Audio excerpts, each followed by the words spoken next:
School പാഠപുസ്തകങ്ങളിലെ സംസ്ഥാന സർക്കാരിന്റെ രാഷ്ട്രീയ കളി കരിക്കുലം കമ്മിറ്റി അറിയാതെ 10ാം ക്ലാസ്സിലെ പുതിയ പാഠപുസ്തകത്തിലെ കൂട്ടിച്ചേർക്കലുകൾ കരിക്കുലം കമ്മിറ്റിയിൽ ചർച്ചയായില്ല.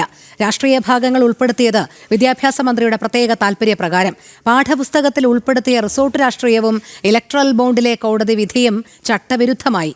ഇതര രാഷ്ട്രീയ സംഘടനകൾക്കെതിരെ കുട്ടികളിൽ വിദ്വേഷം വളർത്താനുള്ള സർക്കാർ നീക്കം ജനം ടിവിയാണ് പുറത്തുവിട്ടത്. 10ാം ക്ലാസ്സിലെ സാമൂഹ്യ പാഠപുസ്തകത്തിൽ ഇലക്ട്രൽ ബോണ്ട് സംബന്ധിച്ചുള്ള വിധി, അതേപോലെ തന്നെ റിസോർട്ട് രാഷ്ട്രീയം, ഇതൊക്കെ ഉൾച്ചേർത്തിട്ടുള്ളത് വിദ്യാഭ്യാസ മന്ത്രിയുടെ രാഷ്ട്രീയ താൽപ്പര്യം മുൻനിർത്തി മാത്രമാണ്.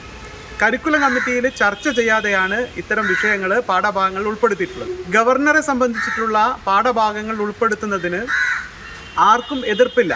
ഭരണഘടനാ പദവിയായ ഗവർണർക്ക് എന്തെല്ലാം അധികാരങ്ങളുണ്ട്, എന്തെല്ലാം അവകാശങ്ങളുണ്ട് എന്നുള്ളത് പൊതു ഇടങ്ങളിൽ അറിയേണ്ടുന്ന സാഹചര്യമാണ് ഇന്ന് നിലവിലുള്ളത്.